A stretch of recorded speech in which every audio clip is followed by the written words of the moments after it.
ప్రభునందు ప్రియులారా, పరిశుద్ధ గ్రంథమైన బైబిల్ నుండి కొన్ని విషయాలు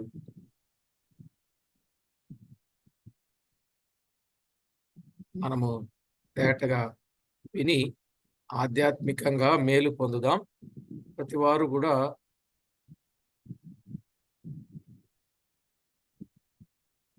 విషయాలు అర్థం చేసుకుని ఆయన నామానికి మహిమ ఆపాదిద్దాం. మనము ఇప్పటి వరకు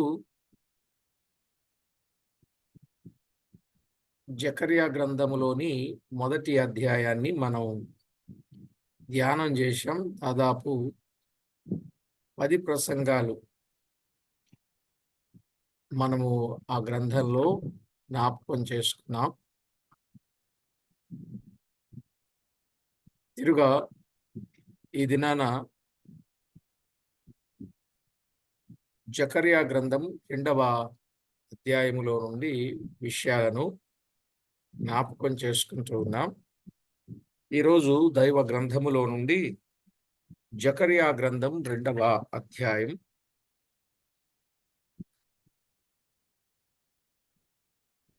మొదటి నుండి 4 వచనాలు చదువుకుందాం. జకర్యా గ్రంథం మొదటి 2వ అధ్యాయంలో మొదటి 4 వచనాలు చదువుతున్నాను. మరియు నేను తేరి చూడగా కొలనూలు చేత పట్టుకుని ఒకడు నాకు కనబడిను. నీవెక్కడికి పోవుచున్నావని నేను అతన్ని అడుగగా అతడు యెరూషలేము యొక్క వెడల్పును పొడుగును ఎంతైనది కొలిచి చూడబోవుచున్నానను. అంతలో నాతో మాట్లాడుచున్న దూత బయలుదేరగా మరి ఒక దూత అతన్ని ఎదుర్కొని వచ్చెను. రెండవ దూత పరిగెత్తిపోయి యెరూషలేములో మనుషులను పశువులను విస్తారమైనందున అది ప్రాకారము లేని మైదానముగా ఉండునని ఈ యవనునికి తెలియజేయమని మొదటి దూతకు ఆజ్ఞ ఇచ్చాను. చదవబడిన ఈ లేఖనం కొరకు ప్రార్థన చేసి వాక్యాన్ని విందాం. ప్రతి ఒక్కరూ ప్రార్థనలో ఏకీభవించండి. కనికర సంపన్నుడా, కృపాసత్య సంపూర్ణుడా, మీ గణనామానికి వందనములు, స్తుతులు, స్తోత్రములు చెల్లిస్తున్నాం. జకర్యా గ్రంథములో 2వ అధ్యాయములో చదువుకున్న 4 వచనాలలో నుండి అమూల్యమైన సంగతులను తేటపరచండి. మీకు రావలసిన మహిమ, ఘనత, కీర్తి, ప్రభావములను మీరు ఆపాదించుకొనండి. మా ప్రభువా, మీరు తోడై ఉండి చేస్తున్న ప్రతి మేలుకై, ఉపకారముకై కృతజ్ఞతలు చెల్లిస్తూ ఉన్నాం. మా ప్రభువా, అన్ని విషయాలలో మీకు రావలసిన మహిమ మా మంటి ఘటముల ద్వారా ఆపాదించుకొనమని, సమస్తమునకు ఆది సంభూతుడుగా ఉండి సమస్తము మేలుకరంగా, ఆశీర్వాదకరంగా జరిగించి మహిమ పొందుతారని ప్రార్థన చేస్తూ మా ప్రాణనాథుడు, ప్రియుడు, మా రక్షకుడైన యేసుక్రీస్తు నామమున వేడుచున్నాము తండ్రి. ఆమేన్. ప్రభునందు ప్రియులారా, పరిశుద్ధ గ్రంథమైన బైబిల్లో ఈ 2వ అధ్యాయంలో జకర్యా గ్రంథం 2వ అధ్యాయంలో ముఖ్యముగా యెరూషలేము యొక్క మహిమను గూర్చిన సంగతి మనం వింటాం. ఆ మాట 5వ వచనంలో చూడొచ్చు. యెరూషలేము యొక్క మహిమ. ఇందులో దాదాపు 13 వచనాలు ఉన్నాయి. ఈ 13 వచనాలలో 1 నుంచి 4 వచనాలు యెరూషలేము యొక్క కొలతలు. మొదటి నుండి 4 వచనాలు యెరూషలేము యొక్క కొలతలు. ఇక 5 నుండి 13 వచనాలు యెరూషలేము యొక్క ఉన్నత స్థితి. 1 నుంచి 4 వచనాలు యెరూషలేము యొక్క కొలతలు. 5 నుండి 13 వచనాల్లో యెరూషలేము యొక్క ఉన్నత స్థితి. ఇందులో మనము క్లుప్తంగా ఉపోద్ఘాతాన్ని వినాల్సి వస్తే, నెహెమ్యా కాలములో ప్రాకారము కట్టుటను గూర్చిన వివరమును, నెహెమ్యా కాలములో ప్రాకారమును కట్టుటకు గూర్చిన వివరమును, భవిష్యత్తులో మెస్సియా అయిన క్రీస్తు వచ్చి ఇశ్రాయేలీల శత్రువులను ఓడించి యెరూషలేములో నివాసము చేసి, యెరూషలేమును లేక ఇశ్రాయేలీలను ఉన్నత స్థితికి తెచ్చు సంగతులు వివరించబడ్డాయి. మరలా చెప్తున్నా, నెహెమ్యా కాలములో ప్రాకారము కట్టుటను గూర్చిన వివరమును, భవిష్యత్తులో మెస్సియా వచ్చి, ఆ మెస్సియా ఎవరు? క్రీస్తు వచ్చి ఇశ్రాయేలీల శత్రువులను ఓడించి యెరూషలేములో నివాసము చేసి, యెరూషలేమును లేక ఇశ్రాయేలీలను ఉన్నత స్థితికి తెచ్చే సంగతులు ఇక్కడ మనము చూడగలం. అయితే 1 నుంచి 4 వచనాలు ఈ ధ్యానాన్ని మనం ఆలోచన చేసినప్పుడు మనం ఏం విన్నాం? యెరూషలేము యొక్క కొలతలు. ఇక్కడ మనం చూసినప్పుడు కొలనూలు చేత పట్టుకున్న ఒకడు దేవుని జనులు అనుభవింపబోవు సంపూర్ణ నిర్భయత్వము, అభివృద్ధితో కూడిన స్థితి అయి ఉన్నది. మనం చదువుకున్న ఈ వచన భాగాలలో కొలనూలు చేత పట్టుకున్న ఒకడు దేవుని జనులు అనుభవింపబోవు సంపూర్ణ నిర్భయత్వం, అలాగే అభివృద్ధితో కూడిన స్థితి ఉన్నది. ఇక్కడ యెరూషలేము యొక్క మహావైభవము మొదటి అధ్యాయం దాదాపు మొదటి దర్శనము వలె ఉన్నది. మొదటి వచనములో మరియు తేరి చూడగా కదా, ఆ పదాలు ఎక్కువగా కనపడ్డాయి. తేరి చూడగా కొలనూలు చేత పట్టుకుని ఒకడు కనబడినని చెప్పుచూ ఉన్నాడు. కొలనూలు చేత పట్టుకుని కొలుచుట మందిరం యొక్క కొలతలను గూర్చియు పట్టణము యొక్క కొలతలను గూర్చియు సూచించుచూ ఉన్నది.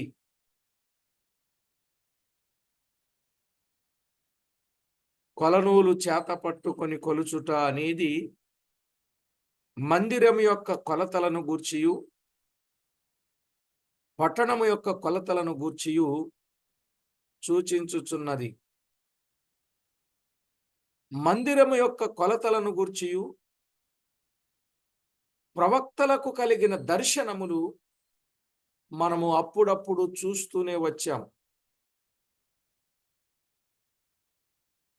మందిరం యొక్క కొలతలను గూర్చి ప్రవక్తలకు కలిగిన దర్శనములు మనము అప్పుడప్పుడు చూస్తాం. యెహెజ్కేలు గ్రంథములో 40వ అధ్యాయం, యెహెజ్కేలు గ్రంథం 40వ అధ్యాయం 3వ వచనములో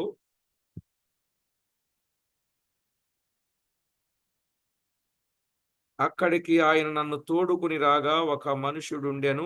ఆయన మెరయుచున్న ఇత్తడి వలె కనబడెను.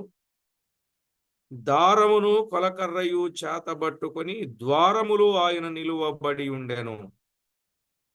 దారమును కొలకర్రయు, తక్కువ దూరాన్నేమో కొలకర్రతో కొలుస్తారు, ఎక్కువ దూరాన్నేమో దారముతో కొలుస్తారు. మనం అక్కడక్కడ కొలిచిన కొలతలు. అలాగే ప్రకటన గ్రంథం 11వ అధ్యాయం మొదటి వచనములో కూడా ఈ కొలతను గూర్చిన విషయం చూడొచ్చు. మరియు ఒకడు నా చేతి కర్ర వంటి కొలకర్ర నాకిచ్చి, నీవు లేచి దేవుని ఆలయమును బలిపీఠమును కొలత వేసి ఆలయములో పూజించు వారిని లెక్కబెట్టుము అని చెప్పాడు కదా. కాబట్టి మందిరం యొక్క కొలతలను గూర్చి ప్రవక్తలకు కలిగిన దర్శనమును గూర్చి మనం చూస్తాం. ఇక్కడైతే యెరూషలేము యొక్క కొలతలను గూర్చి కొలనూలు చేతబట్టుకున్నవాడు జకర్యాలో మాటలాడుచున్నట్లు 2వ వచనంలో చదువుచున్నాం. జకర్యాలో యెరూషలేము యొక్క కొలతలను గూర్చి కొలనూలు చేతబట్టుకున్నవాడు మాట్లాడుతూ ఉన్నట్లు మనము చూస్తాం. జకర్యా గ్రంథం 1వ అధ్యాయం 16వ వచనంలో ఆయన మాట్లాడినట్లుగా మనము చూస్తాం కదా.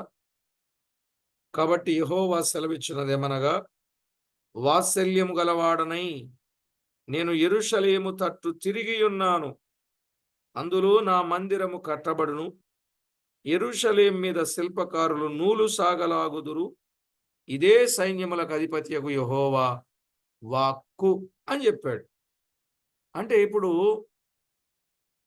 కొలనూలు చేతబట్టుకున్నవాడు మాట్లాడుతున్నట్లుగా చూస్తాం.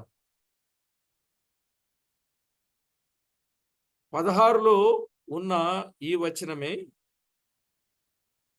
ఇర్మియా గ్రంథం 31:39లో ఇర్మియా గ్రంథం 31:39లో యెహెజ్కేలు గ్రంథం 43లో మొదటి దర్శనములో దేవాలయము తప్పక కట్టబడునని కనబడుచూ ఉన్నది. దేవాలయము తప్పక కట్టబడును అనే విషయం కనబడుతుంది. ఈ దర్శనములలో యెరూషలేమును గురించి మాట్లాడుచూ ఉన్నాడు కదా. నిజమే, జెరుబ్బాబెలు కాలములో మందిరము కట్టబడింది, నెహెమ్యా కాలములో ప్రాకారము కట్టబడింది. ఇది మనందరికీ తెలిసింది. జెరుబ్బాబెలు కాలములో మందిరము కట్టబడింది, నెహెమ్యా కాలములో యెరూషలేము ప్రాకారము కట్టబడింది.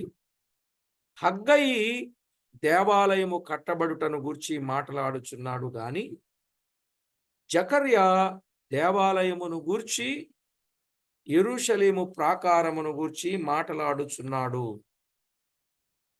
ఈ ప్రవచనములు కొన్ని ప్రవచనములు తరువాత నెరవేరినట్లు చూస్తాం.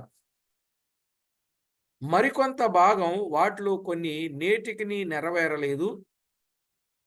అవి నెరవేరలేదు అంటే అవి నెరవేరు కాలము ముందున్నదని మనం గ్రహించాలి. అవి ఇంకా నెరవేరలేదు అంటే నెరవేరు కాలం వస్తుంది, తప్పకుండా నెరవేరుతాయి అని మనము గుర్తించాలి.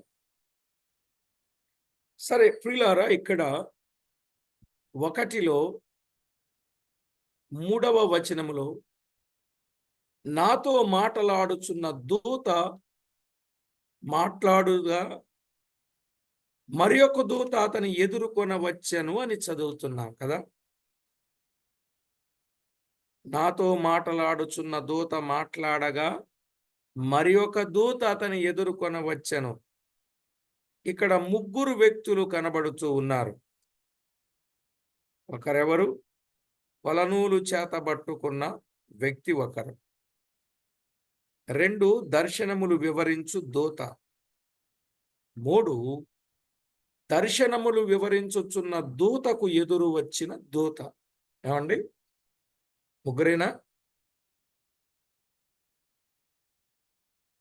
ముగ్గురేనండి? కొలనూలు చేతబట్టుకున్న ఒకడు, దర్శనము వివరించు దూత, దర్శనములు వివరించుచున్న దూతకు ఎదురు వచ్చిన దూత. 4వ వచనములో మనుషులు విస్తారమైనందున ప్రాకారములోని మైదానముగా ఉండునని ఈ యవనునికి తెలియజేయుమని మొదటి దూతకు ఆజ్ఞ ఇచ్చెను. ఇందులో మనకు అర్థమైనదేమనగా, బబులోను చెరలో నుండి ఇశ్రాయేలీలు వచ్చిన తరువాత ప్రజలు, పశువులు విస్తారముగా ఉండెను గాని అప్పటికింకా ప్రాకారము కట్టబడలేదు. అర్థమైందండి? యెరూషలేము నుండి ప్రజలు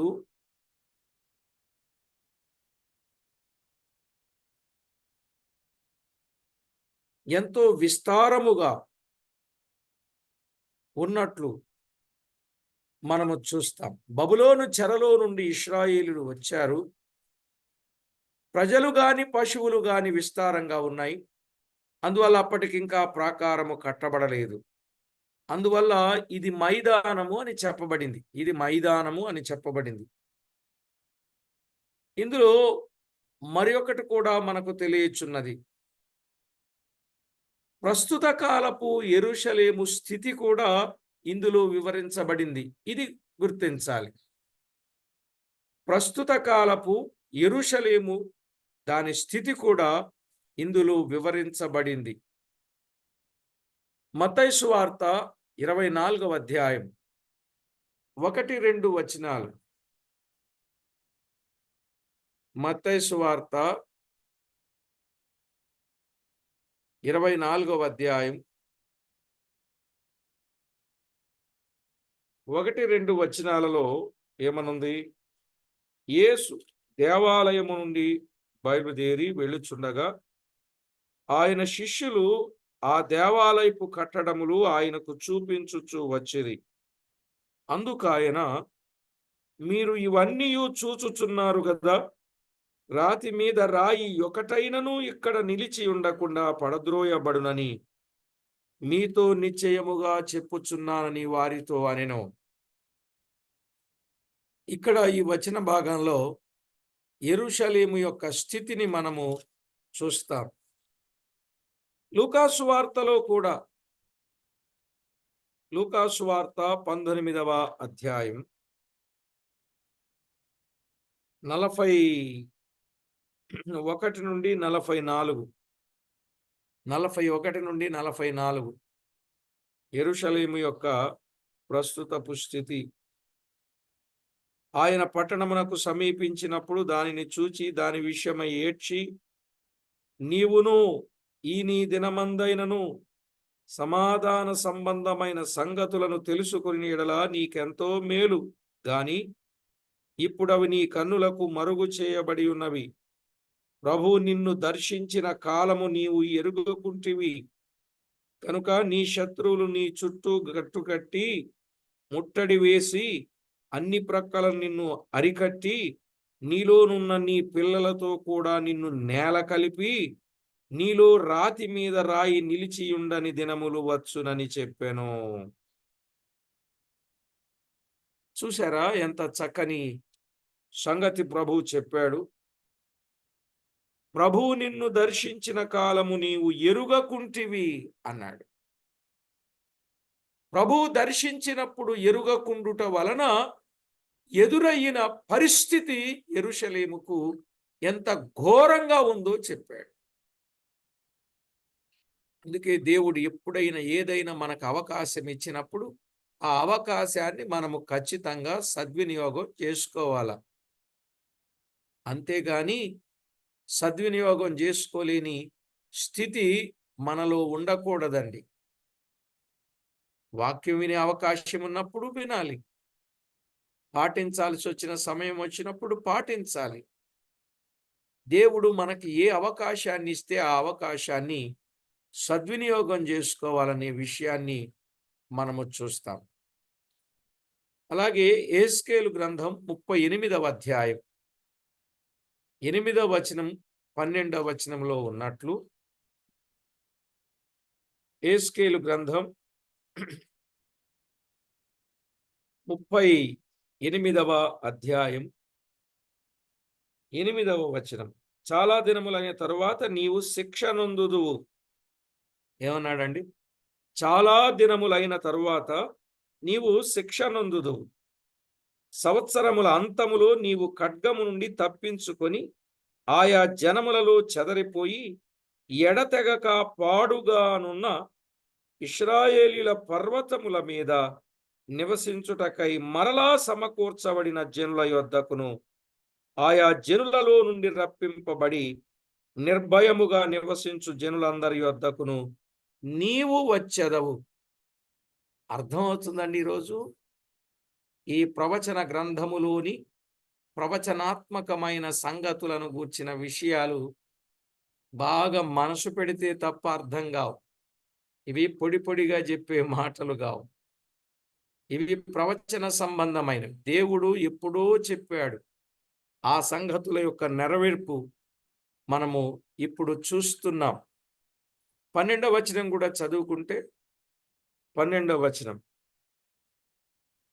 వారిని దోచుకొని కొల్ల సొమ్ముగా పట్టుకొనుటకై పూర్వము పాడై మరలా నివసింపబడిన స్థలముల మీదికి తిరిగిపోయేదను. ఆయా జనములలో నుండి సమకూర్చబడి పశువులను సరకులను కలిగి భూమి నట్ట నడుమ నివసించు జనుల మీదికి తిరిగిపోయేదను అన్నాడు. భూమి నట్ట నడుమ నివసించు జనుల దగ్గరకు పోతాను అని ప్రభువు చెప్పినట్లుగా మనము చూస్తాం. ఇవన్నీ మనం వింటున్నప్పుడు 70 నుండి 1917 వరకు యెరూషలేము ఇశ్రాయేలీల స్వాధీనములో లేదండి. ఎప్పటి నుండి? 70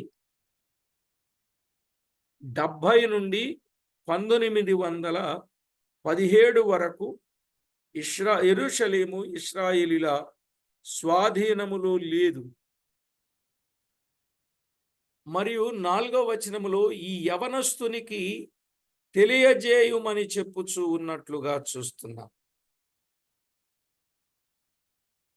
జకర్యా ప్రవచించిన కాలములో ఆయన యవనస్తుడుగా ఉన్నట్లు మనకు అర్థమవుతుంది. హగ్గయేమో వృద్ధుడై ప్రవచించుచూ ఉన్నాడు. జకర్యా యవనస్తుడుగా ఉండి ప్రవచించుచూ ఉన్నాడు. వయసులో వ్యత్యాసాలు ఉన్నప్పటికీ దేవుని పనిలో వారిరువురు కలిసి ముందుకు సాగినట్లుగా చూస్తాం. అలాగే ఇర్మియా, దానియేలు కూడా యవనస్తులుగా ఉన్నప్పుడు దేవుడు తన పని కొరకు వారిని పిలుచుకొని వాడుకున్నట్లు చూస్తాం. ఇర్మియా గ్రంథం 1వ అధ్యాయం 6వ వచనంలోను, దానియేలు గ్రంథం 1వ అధ్యాయం 30 వచనాలలోను మనము గమనించవచ్చు. తిమోతి కూడా యవనస్తుడుగా ఉన్నప్పుడు ప్రభు పనిలో ఉపయోగపడ్డాడు. యవన కాలమున కాడిమోయుట నరునికి మేలు అని చెప్పాడు కదా.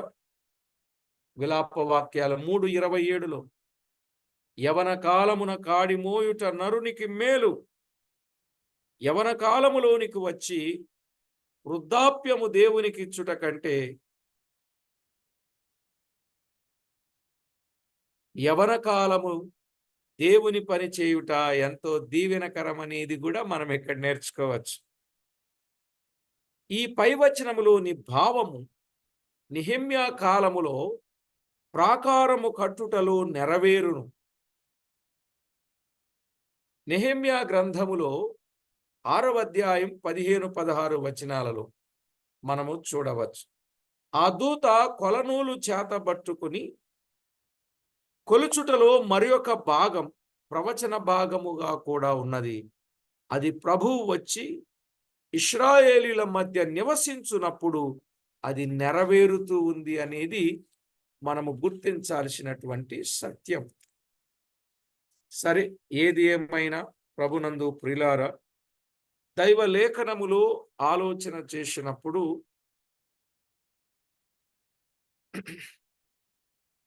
ఏడి 70 నుండి 1917 వరకు మనము చూచినప్పుడు యెరూషలేము ఇశ్రాయేలీల స్వాధీనములో లేదు గాని ఆ తరువాత ఇశ్రాయేలీలకు స్వాతంత్ర్యము వచ్చింది. అదెప్పుడండి? మే 10వ తారీఖు అండి.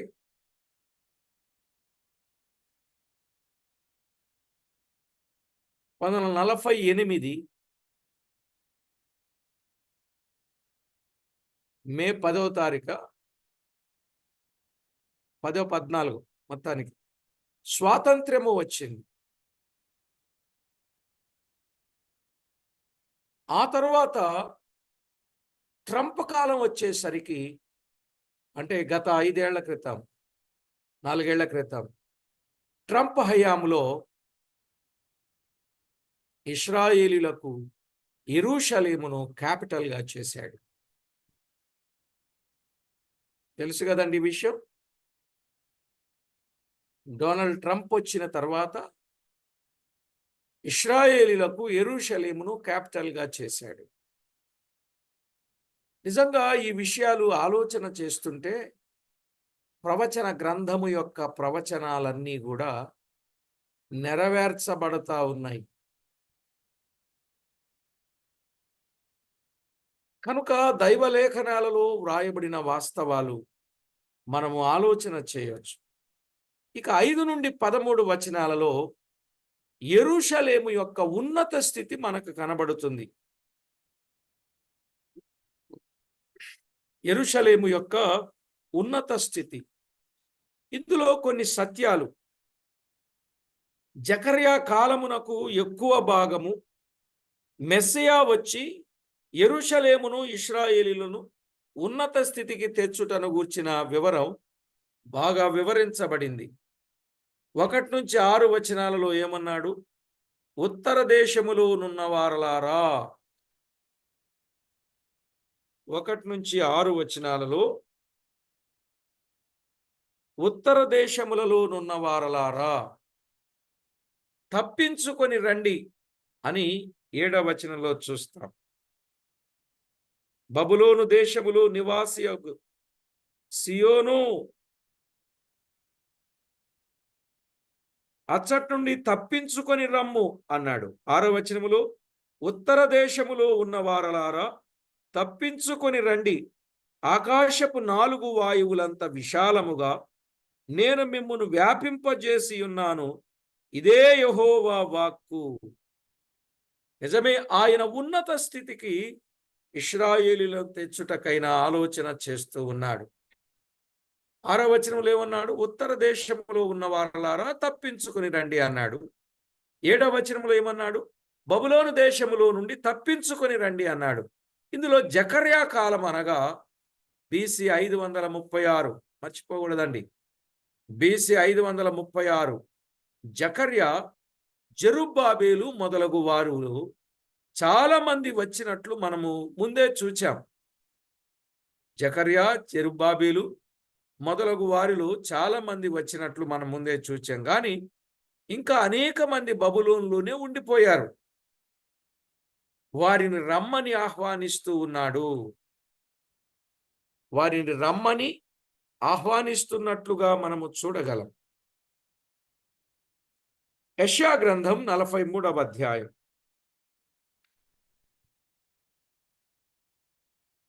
యెషయా గ్రంథం 43వ అధ్యాయం 20వ వచనములో ఏమన్నాడు?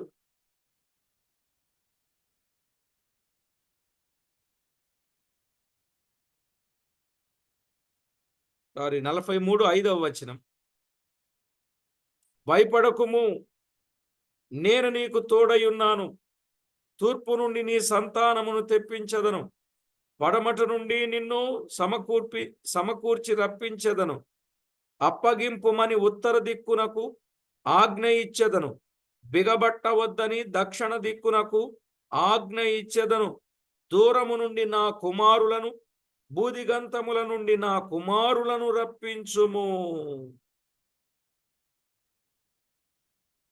నా మహిమ నిమిత్తము నేను సృజించిన వారిని, నా నామము పెట్టబడిన వారినందరినీ తెప్పించుము అని చెప్పాడు.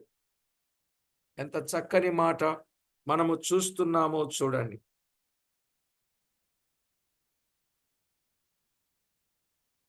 ఎంత చక్కని మాట లేఖనములు మనకు తెలియజేస్తున్నాడు. ఎందుకు అక్కడికి తెప్పించేది? 43:20లో నేను ఏర్పరచుకొనిన ప్రజలు త్రాగుటకు అరణ్యములో నీళ్లు పుట్టించుచున్నాను, ఎడారిలో నదులు కలుగ చేయుచున్నాను. అడవి జంతువులను, అడవి కుక్కలను, నిప్పుకోళ్లను నన్ను ఘనపరచును అన్నాడు. కనుక ఆయన వారిని రప్పించుచు తెప్పించుచు ఉన్నాడు అని మనం చూస్తాం. కనుక అనేక మందిని ఆహ్వానించినట్లుగా మనము చూడగలం. అలాగే ఎజ్రా గ్రంథం 7-8 అధ్యాయాలలో కూడా చూస్తాం. BC 445లో నెహెమ్యాతో కూడా కొందరు వచ్చి ఉన్నట్లుగా మనము చూడగలం. జకర్యా, జెరుబ్బాబెలుతో కొందరు వచ్చారు, మరి కొందరు ఉన్నారు. నెహెమ్యాతో కూడా కొందరు వచ్చారు, ఇంకా కొందరు అక్కడ ఉన్నారు. ఇర్మియా గ్రంథం 51వ అధ్యాయం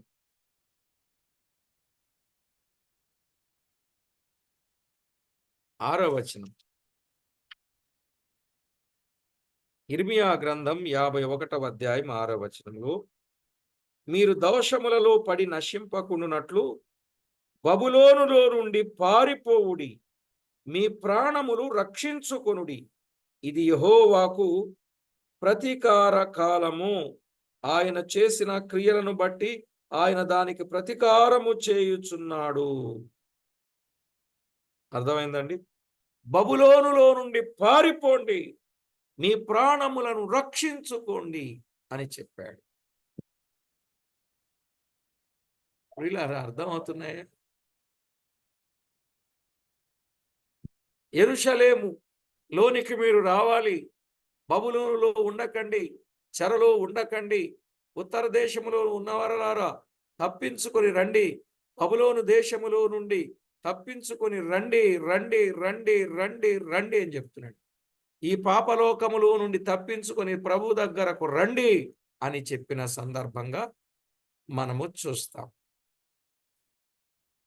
ఈ ప్రవచనాలు అప్పుడు నెరవేరును. అయితే ఈ అధ్యాయములో అంత్యదినములలో సమస్తము జనములలో నుండి కూడా ఇశ్రాయేలీయులు సమకూర్చబడుటను గూర్చిన ప్రవచనము దాగి ఉన్నది. ఏంటా ప్రవచనం?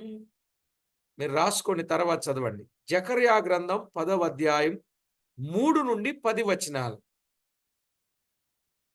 అంత్యదినములో సమస్త జనములలో నుండి కూడా ఇశ్రాయేలీయులు సమకూర్చబడతారనే దానిని గూర్చిన ప్రవచనం ఇదిగో ఇక్కడ దాగి ఉంది. జకర్యా 10:3-10. అలాగే యెషయా గ్రంథం 11వ అధ్యాయం 11-13 వచనాలు. 11-13 వచనాలు. ఇందులో మనకు ఓ ఆత్మీయ పాఠం కూడా కలదు. ఏంటి ఆత్మీయ పాఠం? సామెతల గ్రంథములో 5వ అధ్యాయములో 22వ వచనములో ఏమనుందంటే, దుష్టుని దోషములు వానిని చిక్కులబెట్టును, వాడు తన పాప పాశముల వలన బంధింపబడును అన్నాడు. గమనించారా? దుష్టుని దోషములు వానిని చిక్కులబెట్టును. నిజమే కదా మరి. దుష్టుల దోషములు వానిని చిక్కులు పెడతాయి. మానవుడు పాపభారము చేత బంధింపబడినట్లు రోమాపత్రికలో 7వ అధ్యాయం 23వ వచనంలో మనము చూడవచ్చు. రోమాపత్రిక 7వ అధ్యాయం 23వ వచనం. వేరొక నియమము నా అవయవములో ఉన్నట్టు నాకు కనబడుచున్నది, అది నా మనసునందున్న ధర్మశాస్త్రముతో పోరాడుచు నా అవయవములలోనున్న పాప నియమమునకు నన్ను చెరపట్టి లోపరుచుకొనుచున్నది. పాప నియమమునకు నన్ను చెరపట్టి లోపరుచుకొనుచున్నది అని మనం చూస్తాం. మానవుడు పాపపు చెరలో ఉన్నట్లు లూకాసు వార్త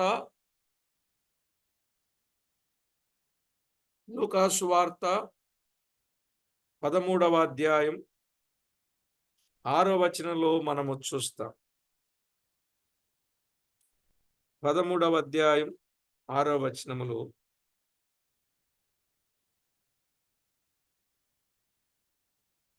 ఇదంతా మనము చదివినప్పుడు 6 నుండి 9 వచనాలు ఫలభరితము లేని జీవితంగా నిరుపయోగమైన స్థితి కలిగినట్లుగా మనము చూస్తాం. సరేలేండి, దేవుని వాక్యములు మనము ఆలోచన చేయొచ్చు. ఆ క్రింద వచనంలో కూడా మనము చూస్తే 11వ వచనం 13, 11లో 18 ఏండ్ల నుండి బలహీనపరచు దయ్యము పట్టిన యొక్క స్త్రీ అచ్చట ఉండెను. ఆమె నడుము వంగిపోయి అంత మాత్రమును చక్కగా నిలువబడలేకుండెను.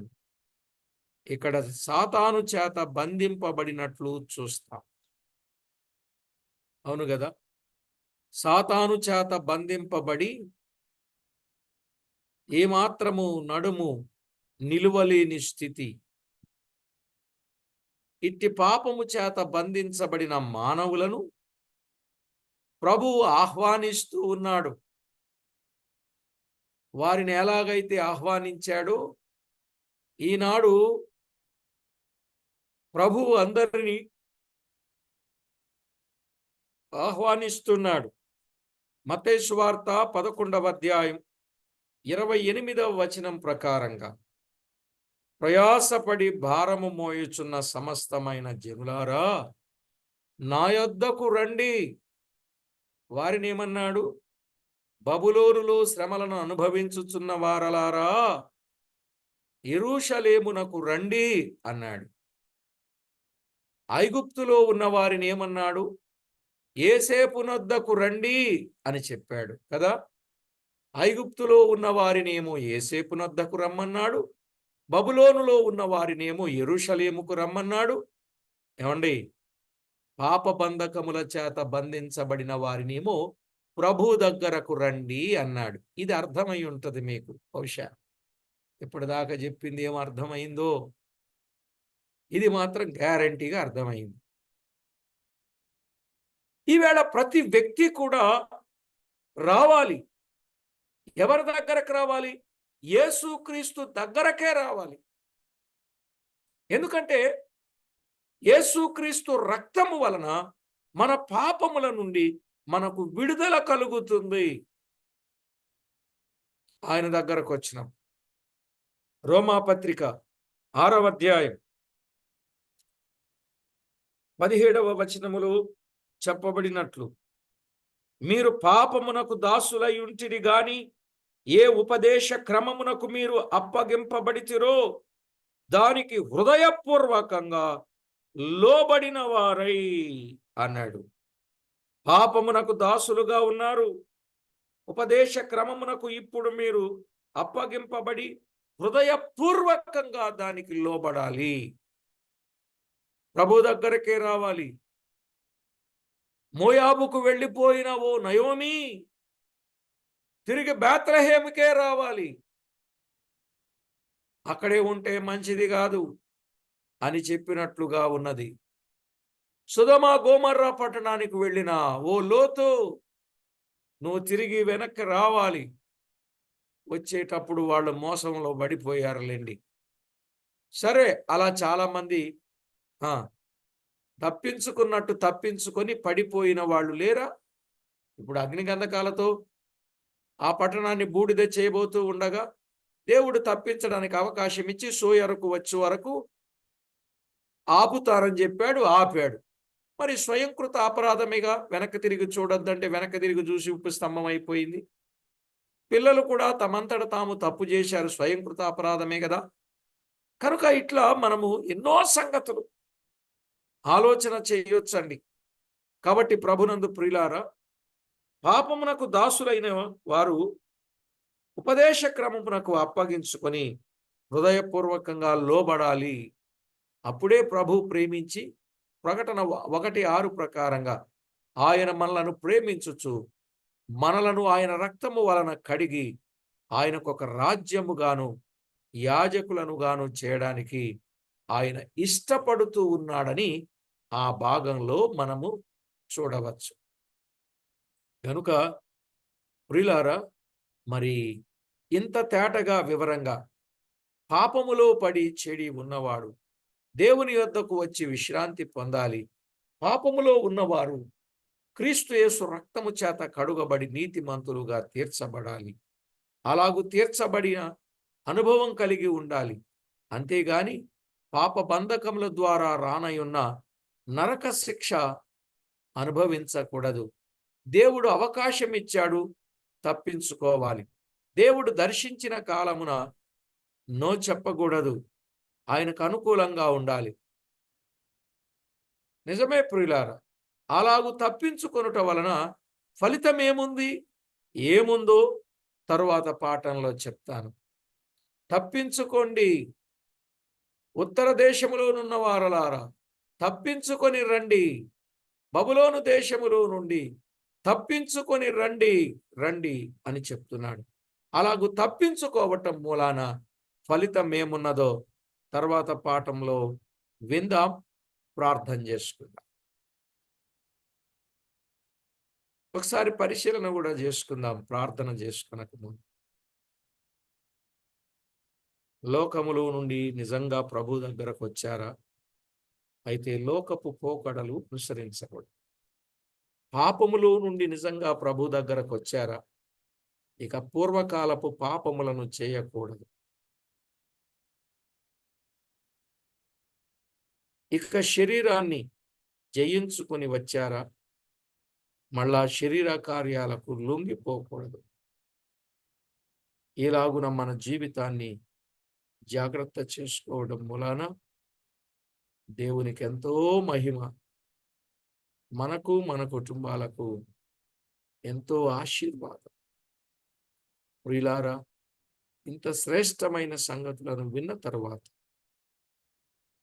దేవునికి ఎంత మహిమకరంగా ఉండాలి. ప్రవచనాలు జరుగుతున్నాయి, జరిగిపోయిన ప్రవచనాలు, జరుగుతున్న ప్రవచనాలు, జరగబోయే ప్రవచనాలు. కనుక ఈ గ్రంథములు ఎన్నో సంగతులు మనం విందాం, పరిశీలన చేసుకుని నిజంగా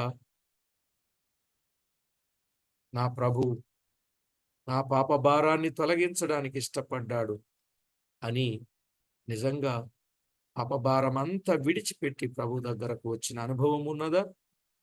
అలాగైతే మంచిది. దయగల మా తండ్రి, కరుణగల మా దేవ, కృపగల మా ప్రభువ, మీకు స్తోత్రం. మీ నామ మహిమార్థమై జకర్యా గ్రంథం 1వ అధ్యాయంలో నుండి జకర్యా గ్రంథం 2వ అధ్యాయంలో నుండి మాకు అమూల్యమైన సంగతులు నేర్పిస్తూ వస్తున్నందుకై స్తుతిస్తూ, మా ప్రాణప్రియుడా, అన్ని విషయాలలో మీకు రావలసిన మహిమ మీరు ఆపాదించుకుంటారని వేడుకుంటున్నాను. దేవా, తిరిగి రమ్మని చెప్పినప్పుడు ఏ ఒక్కరైనా తిరిగి వెళ్ళవలసిందే అనే సంగతి గుర్తెరిగి ప్రయాసతో భారముతో ఉన్న వారిని మీరు 2 చేతులు చాచి పిలుస్తూ నా యొద్దకు వచ్చువాన్ని నేను బయటికి త్రోసివేయనని చెప్పిన మా ప్రభువా, అట్టి సత్యాన్ని ఎరిగిన వారై మీ రెక్కల క్రిందకు వారొచ్చి మిమ్మల్ని స్తుతించేవారుగా సిద్ధపరచను. యెరూషలేమా, యెరూషలేమా, ఎన్నోసార్లు నా రెక్కల క్రిందకు నిన్ను చేర్చుకోవాలని అనుకున్నాను. కోడి తన పిల్లలను రెక్కల క్రింద ఎలాగూ చేర్చుకొని కాపాడునో అలా నిన్ను కూడా చేర్చుకోవాలని అనుకుంటే నీవు విననొల్లకుంటివని యెరూషలేమును గురించి చెప్పారు. అయ్యో, అట్టి స్థితి నుండి తప్పించి తిరిగి ఉన్నతమైన స్థితికి తేవడానికి, తగిన భద్రతనివ్వడానికి మీరు చూపిన వాత్సల్యమును బట్టి మిమ్మల్ని ఎంతో స్తుతిస్తున్నాం. కూడికలో పాలు పంపులు పొందిన వారిని జ్ఞాపకం చేసుకోండి. విన్నవారందరికీ సంగతులను అర్థమయ్యేటట్లు మీరే ఆత్మకార్యము జరిగించి మహిమ పొందుతారని కోరుచు మా ప్రభు అయిన యేసు క్రీస్తు ప్రియమైన నామమున స్తుతించి ప్రార్థించి వినయులమై వేడుచున్నాము తండ్రి. ఆమేన్. ఆమేన్. ప్రభునందు